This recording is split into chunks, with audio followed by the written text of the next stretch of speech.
All right. How are you getting on? I'm standing up. I'm standing up now, right now, right? I know you guys like to believe that this is just a voice that just comes from the ether. That comes from a different dimension to spread cheer and love and passion and just stimulate the hearts and minds of man. The greatest the greatest the greatest beast of all, man. And it turned out the killer was the great whatever.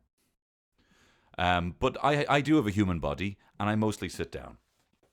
I normally have I have a human body, and I'm normally sitting down. But I'm gonna be honest, guys. Today I'm in a fucking fowler. Call me Robbie, because I'm in a fowler. Robbie Fowler, play for Liverpool. Call me um, call me the Chicken Man, because I'm a fowler. Um, mm, Whatever. I'm in a bad mood. I'm in a bad mood.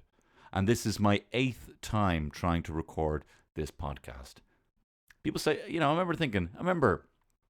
I remember when I was working in terrible jobs, fantasizing about the idea that I would have my own office, my own podcast. I would have just people to listen to me. Why won't they listen to me? Why won't they just listen? I have so much to say. Why won't they just listen? And then here I am, just fucking in a fowler. And you know what? I broke it. Guys, I broke it. I broke Dry Jan. Dry Jan is on the flow, shattered into pieces. 7 years bad sex because I smashed it. And the first 7 versions of me recording this podcast was me trying to make that be a good thing. I was saying, guys, great news. That, the thing I didn't want to do? Dry Jan? I stopped doing it. Yay. And I'm going to be honest, I had a couple of pints on Wednesday. I had a couple of pints and I was like, wow, this is amazing. Hey, remember pints? They're back. They're in my mouth.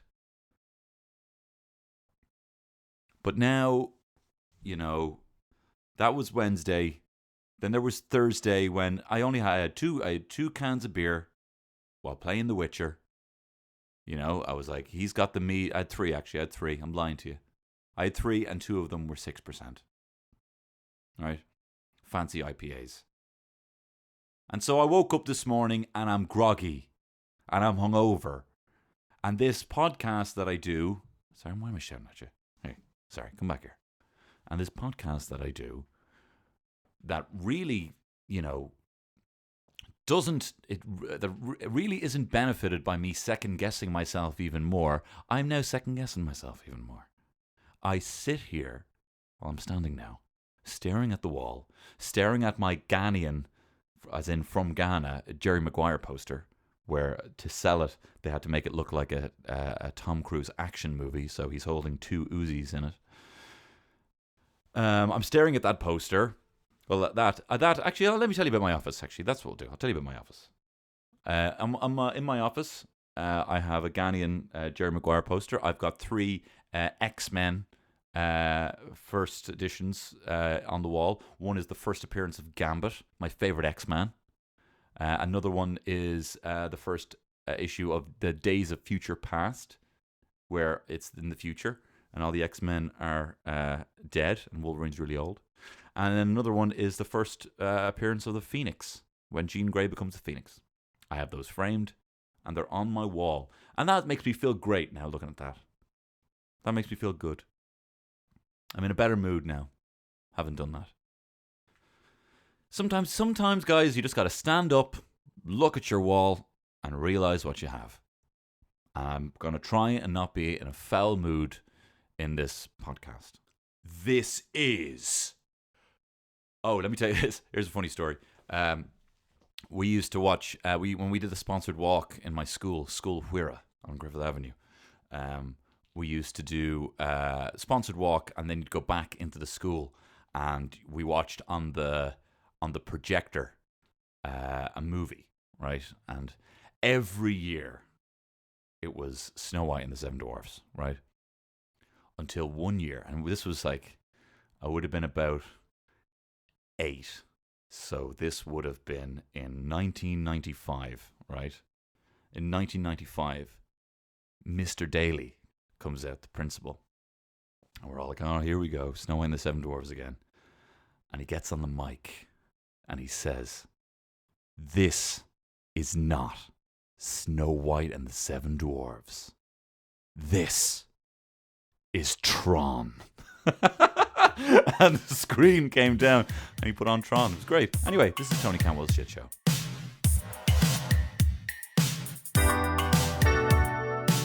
It's Tony Cantwell's Shit Show. And I know that the show is Tony Cantwell's Shit Show. And I know, yeah. So here we are. Wow, look at us. Look at us, hey? I hope some of these are still, looking after yourself and doing the... I just got bored of it. I got bored of the dry Jan, right? And then and then the first day was fine. I woke up fresh as a daisy. And then the second day, I had 3 big high-strength IPAs, playing The Witcher, thinking I was bloody Geralt of Rivia. And I'm lethargic AF today. So what I asked you to do, because I couldn't think of anything to talk about today, is I asked you guys to send in some questions. And these are not so much questions like, hey, here we go, Tony Cantwell's getting all fucking obsessed with himself. But the topic is a conversation, because I kind of can't I probably could, but whatever. I can't comfortably just weave in between topics. Did you ever see that Lemmy sketch where he's like, what do you say when you go in to ask for a haircut? And he's standing outside a haircut for ages. He's like, what is it? Yeah, can I have a haircut? No, you don't say that. Can I have a haircut? What do you say? Yeah, just a bit of, no, what do you say? Because you never say anything, you just go in. So like this, I don't know how to bring things up. So in future episodes, this is what I wanted to talk about, right? I wanted to talk about some of the worst jobs I've ever had, right? I wanted to talk about Marvin Gaye. Right, I wanted to talk about whatever. I had topics, but I feel like I'm hungover now, and I can't really do them justice. I want to get into them deep. I've had some dog shit jobs. Let me tell you one. Actually, I'll tell you one. I used to work in Dublin Zoo. Right, I used to work in Dublin Zoo, selling HB ice cream, Cornetto Softs. Right, and I had long hair then as well. And I had to wear it in a big hairnet, right? Even though I was handling an ice cream, I had to have my hair in a hairnet and then put a cap on top of it. I look like a fucking Jackson, right? Like of the 5. I looked like Michael Jackson. And basically I had to go around selling Cornetto Softs, and I did it with my mate Joe. Well, one day we were allowed. They just said, does anyone know each other here? And I was like, yeah, we do. And then we were allowed to go around selling Cornetto Softs. Basically, there was a big, massive... I had to cycle around Dublin Zoo with it was a fridge that had a bike stuck to it, right? Well, I mean, it was whatever. It was made. It wasn't stuck, like, it wasn't glued. See, this is what I'm talking about. I want to talk... I think it's a funny bit, and I want to talk... I'm not fucking talking about this. I'm not talking about this. Well, I have to now. Right. Oh... Why, like, I'm literally just talking to a microphone and I'm acting like someone's like, stop, will you leave me alone? That's the feeling that I'm getting now. It's just like, will you just fucking leave me alone? And I'm literally just talking to a microphone here, right? How's that for mental health? Anyway, I'm not trying to have a fucking... Calm down. Take a breath. You wouldn't treat a dog like that. So anyway, we had to cycle around these bikes that had fridges attached to them, and no one showed us how to pull a Cornetto Soft, right? So you had these cartridges, and then you had the cone. So you put the cone in a little holder, you put the cartridge in, then you'd pull it down, right? So we were there, and some kid was like, "Yeah, can I have a Cornetto Soft, please?" And we're like, "Right, where we go? First customer of the day." We put the cone in, and then we put the little cartridge in, and we were pulling down on it, and just... It wouldn't budge. For whatever reason, we just felt really weak, and this thing, we couldn't get the ice cream to come out of the cartridge onto the thing. And we were pulling it so hard that the thing broke and just fucking flung this plastic cartridge across the zoo, right?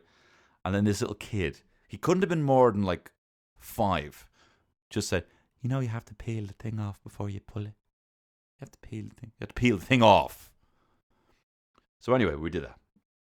And we were pulling Cornetto Softs. And some kid ran over to us and was like, help! The Lord Mayor's son is missing. The Lord Mayor's son is missing. And I was like, what? Oh, what? Because you feel like I work here.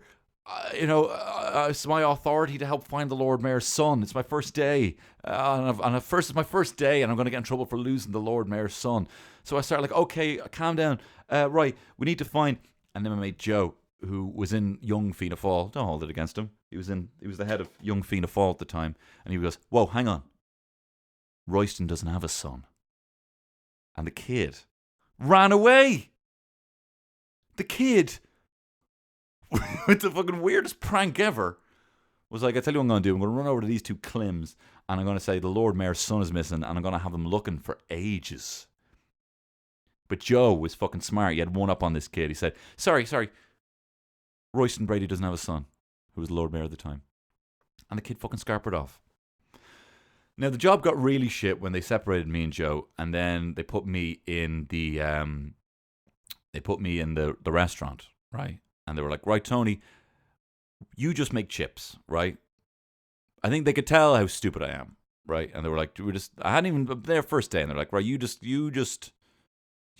stand here and make chips, right? So I'm there at the fry thing, and I'm pouring in the frozen chips into the fry basket, and then putting them in the oil. And then you check them, check the color, and after a certain amount of minutes, you time it, and then you put the chips to the side. So it was like, right, you're in charge of chips. So I was there, put them in, did it, checked it, and then put the chips to the side. I'm like, right, there we go. First bunch of chips done.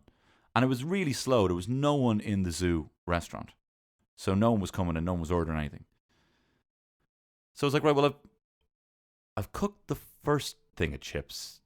Now I'm just going to cook more chips. And I opened another bag. And I put them in, wait until they were brown, whatever, 5 or 6 minutes. And then I put them on the side under the lamp. And like, just all I was told was to just make chips. So I did. And I kept making chips. And so I was just like left alone. And like, this is the thing, I have a weird thing where like I have to be busy, like I have to look like I'm busy. I keep even now I feel like I'm going to be found out for being a lazy asshole. So I was like, right, they said, just keep making chips. They just said make chips. So I kept, and bag after bag, and no one's around. I'm like, where is everyone? And I'm just and the chips are getting cold, and there's like a fucking mountain of chips on the side. And then the woman who was looking after me, she burst in the door and she goes, Tony, stop making chips! And it was a fucking mound. I must have gone through about 6 frozen bags of chips. And they were like, no, just like, and then, oh no, like the disappointment in her eyes. And so she was like, no, just, and then we can reheat the ones. We just put them in again, and just for a second, we'll flash fry them. And then I was like, I'm sorry. And then this is my whole paranoia about being in trouble. I'm like, no, but you said make chips. No, but you just said to make chips. So I didn't do anything bad. I still do that now. I do that in my marriage. I'm like, oh no, but you said, no, hang on, you said I'm not in trouble. I'm not in trouble now because, Anyway. See, again, would have been a funnier story if I wasn't so hungover. But yeah, terrible job. And then this is the only thing I can do. This is the thing. I need to thank my lucky stars that I'm not employed for anything else. Because I'm a terrible worker. I was good in sales. I'm gonna be honest. I was good in sales, and I'm an empathetic manager of people. But whatever. Shut up. But anyway, then later on in the zoo, they put me back on the fucking bike fridge. So I'm cycling around. They go, right, Tony. I feel like when everyone was talking to me, they were always like, just like, oh, this asshole again. Right, Tony, just go over to the petting zoo and sell there. There should be a plug there for the fridge. So I went out to the petting zoo, following orders, and I couldn't find the plug to plug in the fridge. But they said just go to the petting zoo. So I didn't want to go back because I didn't want to get in trouble. So I waited at the petting zoo and there was no one there. I was there at the petting zoo with a bike fridge that wasn't plugged in. And then I waited until my shift was over and then I brought the bike back. And now, obviously everything was melted. Obviously everything was fucking melted. And then they were like, and then I went back and they were like, how'd you get on? I was like, there was no one there. And also I couldn't find the plug you were talking about. And he goes, you didn't plug it in? I was like, no. And then he looked inside. Everything's melted. And I'm like, you said go to the petting zoo and I couldn't find the plug. Anyway, didn't get sacked. I just didn't show up one day and then never went back. I tell you though, kids, you know like Dumbo, right? I was reading Dumbo to my nephew there, and there's the bit where the kids are being mean to Dumbo. Hey, you big ears! Hey, you fucking big-eared freak! Blah! And they all look geeky, right? No word of a lie, I remember seeing the kid look exactly like that, real gangly motherfucker, right? Shouting at the fucking what are they called? The tapir, right? Shouting at the tapir. Oh, you fucking big nose! You big nose wanker! And like spit. Like that exists. That's not just fucking Walt Disney. So I was glad to get out of there. Also, I burnt my bridges there just by being a fucking terrible. Excuse me, I'm getting sick. By being a terrible employee. So this is my job, right? This is my job now. I get to do this, right? So that's the way I should view this. So stop being in a mood, Tony, right? Anyway, I asked you guys, this is what I was getting at. I asked you guys to ask me questions. What was that website, Anonymous or whatever, where you could have, hey, ask me questions about myself. So I've asked you because I couldn't think of things to say, to ask me questions. So there, that's it. Whoa, great setup. Gas, right? Worst comedy gig bombing so far.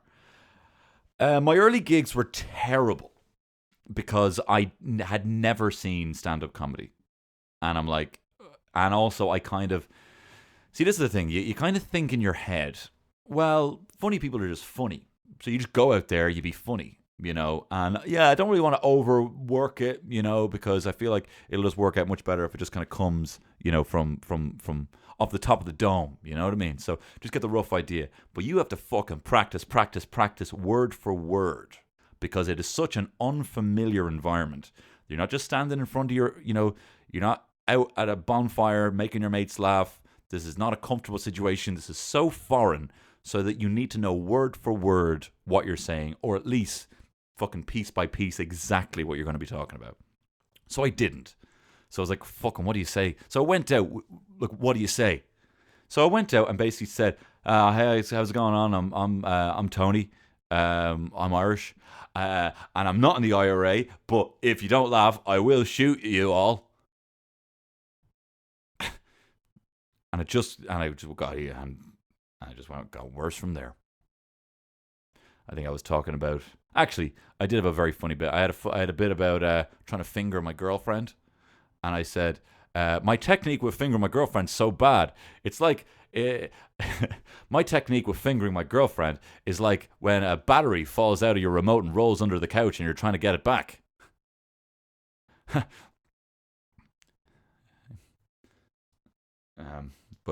So yeah, it wasn't great. Now, recently I had a bad gig where I did Cherry Comedy, which is honestly still probably one of my favorite places to do comedy in Dublin.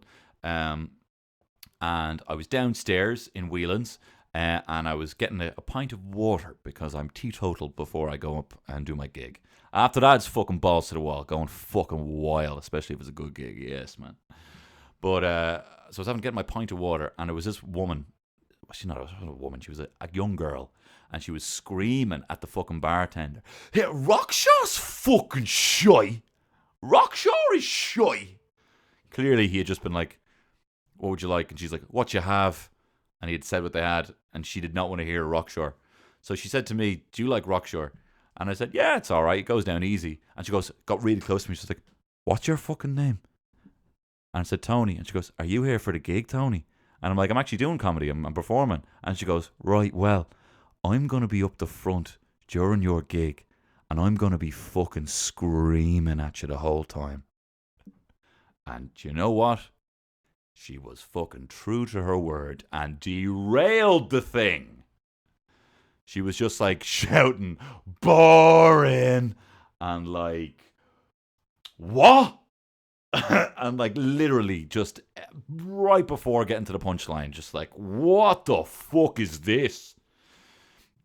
And you know what? I'm not, I ain't no, I'm not a heckle back guy, Few times I've been round this track, and if you're having a go at me on stage, I ain't no heckle back guy. I ain't no heckle back guy. I can't heckle you back. Well, I can, but, I'm not cruel. So I didn't have so anyway, she caught me off guard, even though, to be fair, she gave me about an hour's warning and said, I'm going to be right up the front, and I'm going to be having a go at you. So at one point I said, please stop shouting. Please. I pleaded. And when you do that, you just fucking lose the respect. You lose the respect of the whole room. So that was fun. That's a recent and old memory of bombing. Sexiest conspiracy theory. Okay. Well, I mean, genuinely, I believe the sexiest conspiracy theory is that the main people who are running this globe. Sorry, that must have spiked my drink. The sexiest one is obviously that there's interdimensional reptilians who are in control of everything. One that's not as popular. Here's one for you. Badgers. Huh? Did I stutter? I said badgers. Now, when you think of a badger, what do you think? Do you think a badger is a bad boy? Do you think a badger is the bad boy of the woodland? Also, isn't it mad? Like, I know we think badgers and stuff are mad and squirrels and stuff. But if you ever have someone here come from like Spain or, I don't know, probably have squirrels in Spain, but like, places they don't have squirrels and they see a squirrel and they're like, oh, oh, or like, or a badger or a skunk or a hedgehog. And people see them and they're like, oh my God, oh fucking hell. Well, they don't say it like that because they're not Irish, but badgers. Anyway, are they the bad boys of the woodland critters? Or is their bad rep, conjured up by farmers who want you to believe that badgers are bad? Right, get this, right? I went on the dark web once, and I won't go back on again. Well, I might, but whatever. I went on once, and I went onto a website that had declassified documents. Allegedly, I did. And I saw one, and it was talking about how, I don't remember where it was from, but it was one of these documents that kind of had like redacted parts and it was all blacked out and stuff like that. And basically it was saying that it was basically like a memo of how to talk about badgers so that it would take focus off what's happening to them. So basically, when people think about badgers, they think they carry TB, they will bite your leg, and they will get lockjaw, and then you have to carry a stick and snap it so that they let go of you. They are vicious, they attack, they kill kids, all this shit, all this stuff that you're meant to believe. This was basically saying that's all bullshit. And it's been created by the farming industrial complex lobbyists who are trying to have you believe that badgers are horrible bastards so that when their land is encroached upon by farms getting bigger and bigger, that you don't have to feel bad for the badger. Because badgers are bad boys. But in reality, badgers are actually quite sweet and gentle and kind. I don't know about that, but whatever. They don't have fucking TB. This is what I read. So that's a juicy conspiracy that people might not know about. Is that badgers actually pretty sound? And it's the farmers, man. It's actually the farmers who are bad. What else? Oh, I have one here from my pal, Fergal Costello. The director of Something Doesn't Feel Right, the horror film that I was in last year. Hey, Ferg, when we going to get that film out, huh? The fans have been clamoring. He said, hey, bro, ready for a serious question? How's your day-to-day professionally? And do you feel the odd high satisfies the often, Jesus, what am I at, vibe of the creative's life? Well, like a day like today, I probably would have greatly appreciated going in to do a job, being given a task by a boss, and kind of done it half-assed and been able to kind of disappear and then be like, right, no, fuck it, it's grand. On Monday, I'm going to get back and I'm going to do my proper thing. I would have appreciated that today. Kind of left to my own devices today, having a little bit of a hangover, knowing that I had, work to do. I was probably more cruel on myself than I should be. But the fucking highs, man, I tell you. And there's so many highs. There's a high of sitting there scribbling an idea that's making you laugh. There's the high of editing something and looking at it over and over before you put it out.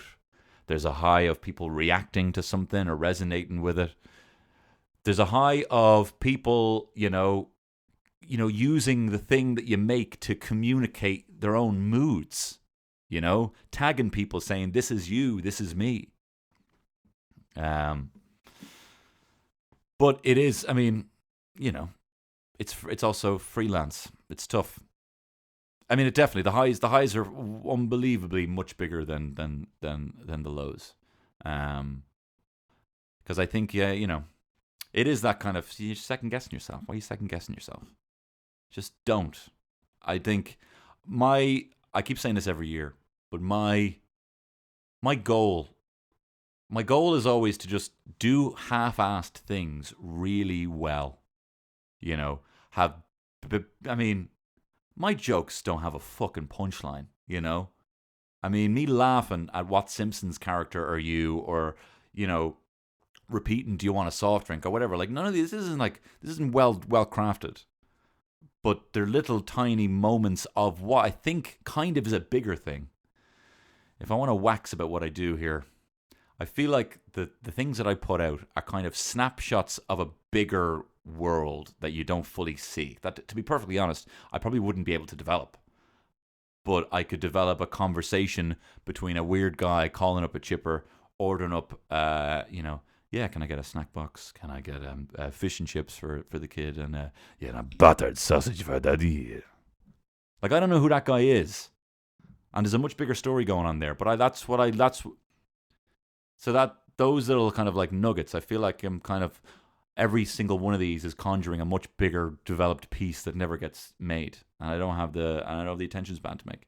But anyway, the day to day, I definitely wish that I was less distracted, but fucking making stuff, and being heard, fucking as good as it gets.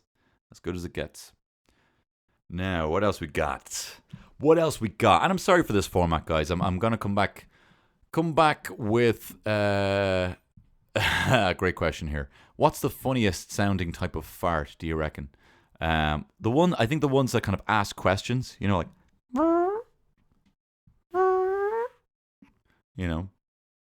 although I just love I love just making noises. I love like Europe, overdubbed European videos where it's like someone walking around and they're like, oh. I don't think that's very funny. Is being a comedian a lot more challenging with today's PC culture? No, I don't think so. I think, well, it depends. For people who are making, no, I'm not fucking touching that. No, whatever. I'm not touching that. Although here's another interesting one. And this is actually from a woman. And I think genuinely you're asking this in earnest. I won't say who you are. Good female comedians are very rare. Why do you think that is? I don't think that is. And I got a hot take on this, right? When a man starts out, and they have to figure out their first 5 minute set, they go to the things that they find funny, which are always wanking, embarrassing shit fucking stories, pissing yourself, shitting yourself, times you were stupid, or you go down the route of like, hey, I'm a cocky guy. Hey, I want to be the next fucking Bill Hicks. You shut the fuck up, or whatever it is. You know, hey, I'm angry. You know, it's attributes of fucking, I'm disgusting, I'm cocky, I'm loud, I'm brash. All of these things people won't tolerate. They won't tolerate an inexperienced woman to do. They won't tolerate a woman talking about wanking when it's her first ever set or her period. And that's why it's became such a fucking... Which is so annoying that people be like, oh, here come a fucking period joke. How about a fucking wanking joke? Are you serious? It's not the same period joke. You just don't want to fucking hear about periods. There's nothing wrong with the things that you're hearing. You just aren't... You as pundits, everyone as pundits, is not letting it in your ear holes. Question yourself why you would let a man make the same joke that you're not letting a woman say. Women have the parameters of what they can actually talk about are they're so small and narrow you couldn't even fucking, you know, it's like writing a joke on a fucking on a grain of rice, how much people will tolerate out the gate.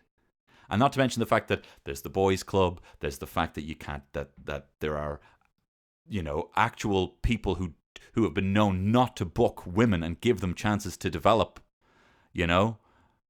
And so it's difficult. It is more difficult. So it doesn't attract. It doesn't. So I would say that you're wrong. And there's a lot of incredibly funny female comedians. Like there's obviously there's bad comedians, and there's, you know, there's people have off nights, people have good nights, whatever it is.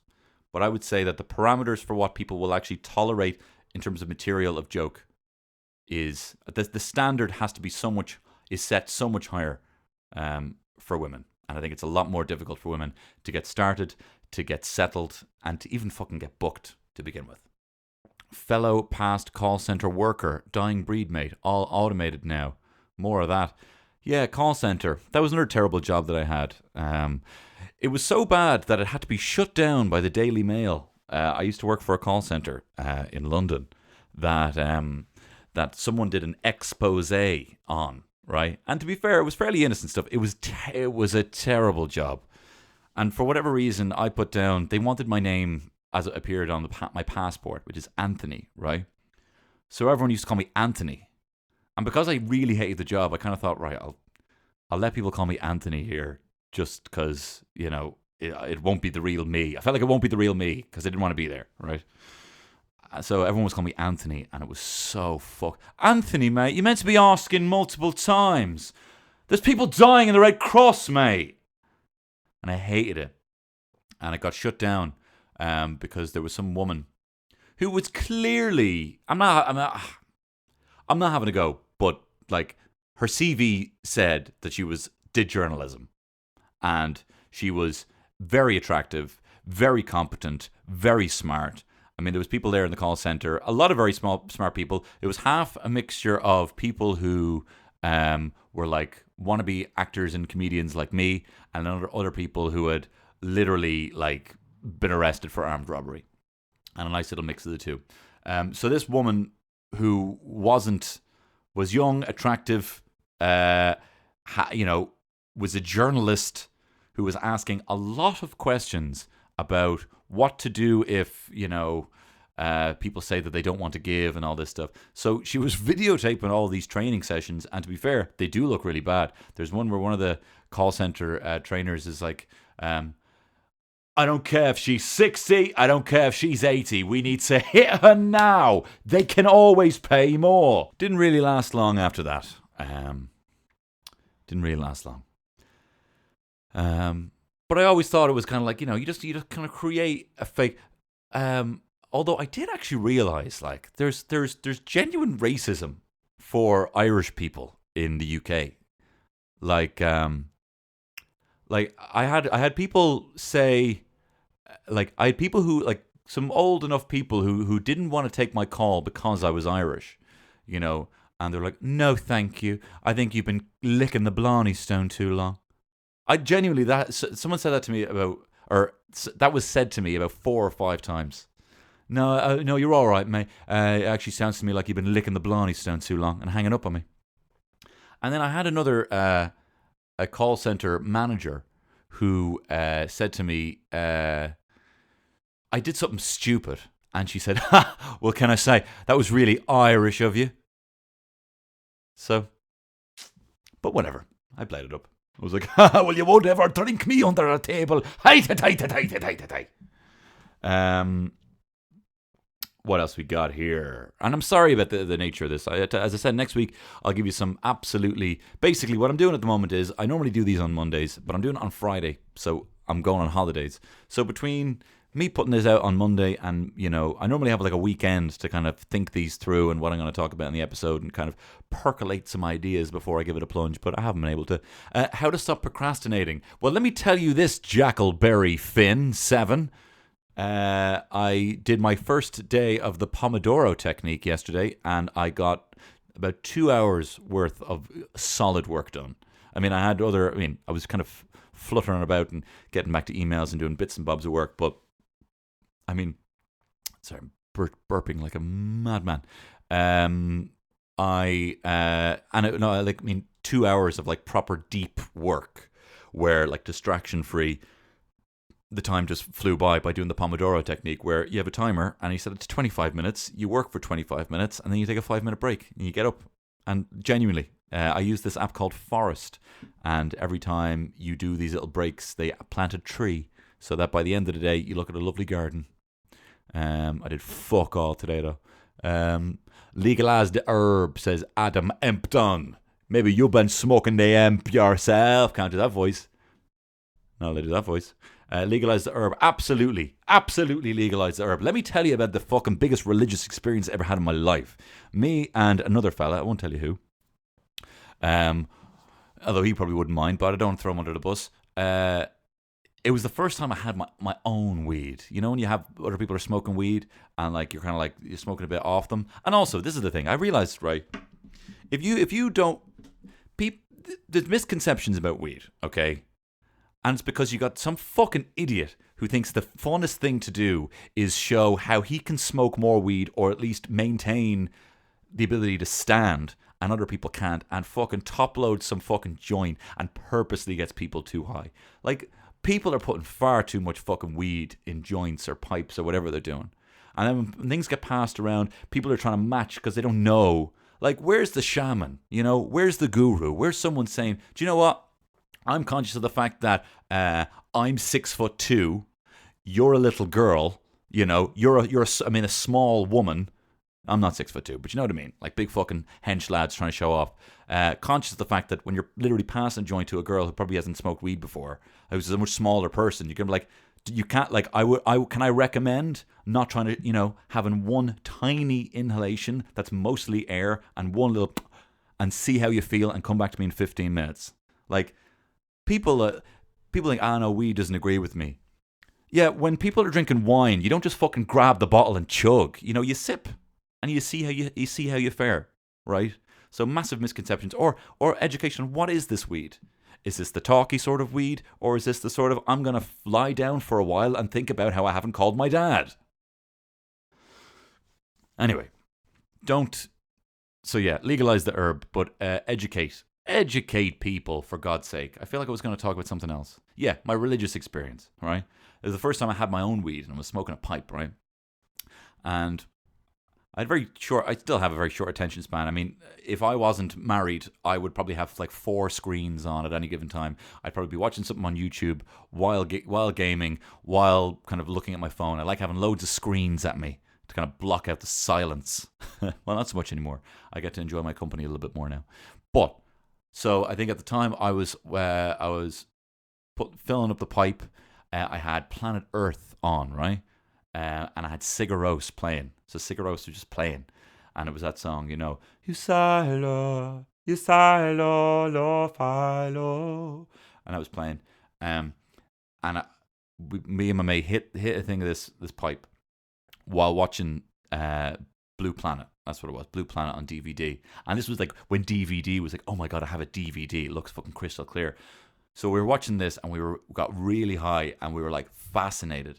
And then there was a bit where David Attenborough's like, the tail span of a blue whale is about the width of a 747 jet. And then it lifts up the tail. And I finally understood the scale of genuinely how big a blue whale was. And genuinely, me and my mate were just like fucking... Like, I felt like I witnessed the majesty of the universe, the God, while Sigur Rós was playing. You can't get that sober. You can't get that sober. But then what people do is they wake and bake and they waste their college years and they don't do anything and they know this doesn't quite feel right and they know they probably should be getting up and be getting out and they're not, and they're using it as a kind of like, it's not even a duvet anymore, it's just the way it's supposed to be. And if there is someone coming around looking for your vote in the general election, ask them about marijuana, because it should be on. Everyone should be talking about it. I don't even smoke it that much. But you shouldn't be fucking terrified about having some stupid little thing in your pocket that makes you realize how big whales are. That's all it does, for God's sake, and helps other people who have fucking whatever seizures. Second most important thing: see how big whales are. Second most important thing, helping people through seizures and cancer relief. But seeing whales as big as they are, number one primary function of marijuana. Whatever. Wait. Oh, here's a good one. Are you gay? Says, and I will name and shame. Oh my God, you have your whole... Dermot Kinsella. There you are. Dermot Kinsella asks, are you gay? Never got to find out. I'm pretty sure I'm not, right? Because I'm very attracted to my wife, and she's a woman. And also, this is the number one thing. I love tits. Call me tit member, because I love tits. Right? Don't know if you've ever seen Goldmember. That's it. Austin Powers is his best film. And I mean, some men do, but I mean, like proper like mammaries. I love big jabs. You know, that's not, you know. And I don't mind penises. And I've gone on Pornhub. I've hovered my mouse over some of the gay images, but my preferences are set to straight, and I'm not changing them. You know. Yes, I do follow a couple of bearded hunks on Instagram, but I don't want them to fuck me. You know. And I know that, you know, a lot of gay guys don't, you know, whatever. Whatever. I don't think so. I think on the Kinsey scale, because of how much I love jabs, yeah, I'm probably like 70% straight, you know. But, you know, there's a busy enough 30% in there, you know. But Jesus, a penis, like, you know. I think I'd be good at it, you know. But I don't want to. So you're Dermot Kinsella, you child. Aliens. Yeah, love them. And I used to be terrified of them. I remember seeing this film. My dad knew that I loved aliens because I used to love the X-Files. And if there was a poster of an alien that said "Take me to your dealer," smoking a big spliff, then I had it. I had that poster. And I loved drawing aliens. I was obsessed with aliens. So my dad saw that was on Sky One. There was going to be a film called Fire in the Sky. And I still don't even feel comfortable fucking saying it. I'm a 32-year-old man. And it was about 25 years ago I saw this film. My dad was like, oh, you should record that. That's an alien film. We should watch that together. I was like, okay. And I was already terrified of the ad, right? So we watched this fucking film. And oh my God, Dad, did he shit the bed by showing me this thing. This film basically is a film about a guy getting abducted by aliens in the middle of the night and the deep sadomasochistic torture that they put him through. They are operating on him while he's alive, while he's sentient. They're scary. They're like, you know, like invasive dental and eye surgery on him. He is screaming the whole time. It is terrifying. And I still can't even watch. My mate, I think my mate Joe, same Joe I worked in the zoo with, bought me it on DVD, and I don't even think I brought it home. I don't even think I brought it home from the pub. I was so scared. I think I purposely stuffed it under a cushion, and I was like, ha ha ha. I was like maybe 30 or something. and I stuffed it under the cushion. No, it was before that. So yeah, aliens, terrified of them, and I had a huge fear like that Mulder fear, of his sister getting abducted by aliens. That I was going to be a big bright light in the middle of the night, and they were going to take me away. Terrified of alien abductions, genuinely. Like I had to sleep with a nightlight for years.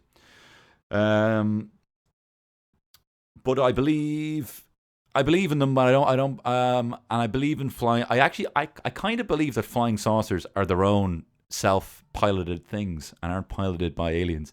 And I believe aliens are just these kind of like, they look at us like fucking bacteria, like in the same way we look at bacteria on a kind of two-dimensional plane in a microscope. I believe they look at our 3 dimensions like that, like some simplified version, while they zip, zap, zop through time and space and, are able to fucking turn the galaxy into a donut and just pierce a hole through it or whatever, it is. I believe that there is a much... Yeah, shut up, whatever. I won't say the name, but best way to ask a girl from work on a date. Don't do it. Don't do that.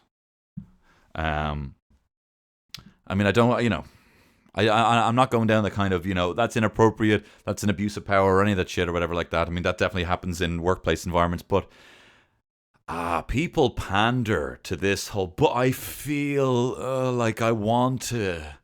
I feel like I want to be, I feel like I want to have sex with her. But I have to give in to my feelings. This is what I feel. This is true. Don't fucking get over it. Go direct that somewhere else.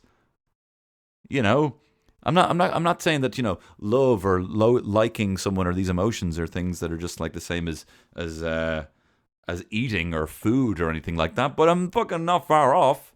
Just eat something else. Eat a banana. Somewhere else.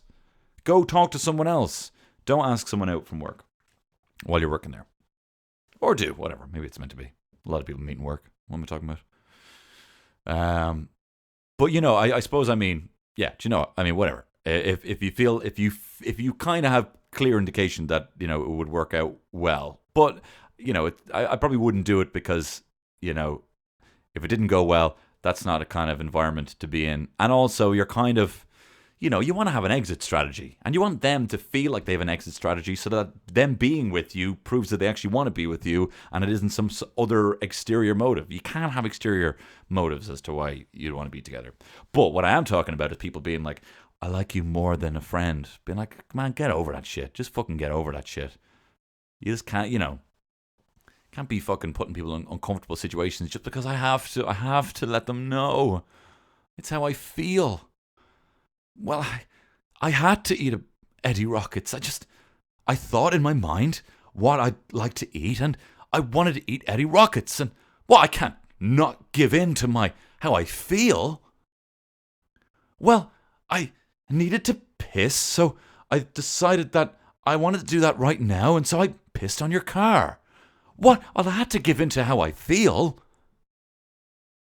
We can't be, this is why fucking Sigmund Freud moved up to the fucking mountains in the end of his years, because he believed that deep down, people giving in to their fucking base urges, we are holding on by a fucking hair. How we're not running around, shitting and riding everything right now. Like society is held on by a hair. So you need to you need to celebrate that hair. You need to celebrate those bonds that hold you back from doing very stupid stuff, which we all fucking would do. So, Now I realize you just asked, should I ask a girl out in work? Yeah, whatever. So sorry about this kind of different type of format for this one. I just needed a bit of help from you guys to talk about some topics. Don't you worry. Next episode, I might tell you, I might get primed ahead of Valentine's Day, tell you about my love of Marvin Gaye. Maybe I'll even have a music episode. Who knows? I'll tell you about how much I love really sexy music. How I feel that we should actually be able to play music that is too sexy. Some people won't put on Careless Whisper because they think, I can't put on Careless Whisper. People are going to think I want to fuck them. People don't play publicly sexy music enough, and they should. Maybe I'll talk about that. And a couple of more hot takes for you. But you tell you what, if you would like to see me, and you would like to see me doing some cool gigs, I got some tour dates coming up. So let me tell you what they why am I talking about? Hey, February 8th and 9th in Galway. Both of those are sold out. Town Hall Theatre. Hoping to put on more gigs there. I just need to check with the venue about another date. It could be April, potentially, after the gig. After February. So yeah, February 14th in Cypress Avenue in Cork. Still some tickets for that. Please do come along. I love Cypress Avenue. Played there last time. It was tremendous fun. February 15th, the Bray Comedy Festival. That is now sold out. And actually so much so that my pal actually is having her birthday the same day, and they made her switch rooms to put more seats. So that's gas, isn't it? February 20th in Dolan's in Limerick. Please come along to that. That'll be great. I'm looking forward to playing in Limerick. February 22nd in Howth, the Abbey Tavern there. That is now sold out. March 14th in Rat Oath. That is close to being sold out, so please do get your tickets now. Don't sleep on it. Don't sleep on it. March 21st, the Spirit Store in Dundalk. Can't wait to go. Tickets are selling well for that, but they're still available. Feel free to check them out. February 25th, 26th and 27th are now sold out. That is the two Sugar Club shows and the Driocht and Blanche. I feel like, I should probably just say the ones that are on sale, but this just feels amazing. What a life. Fergal, man, this is the highs. Let me tell you about this.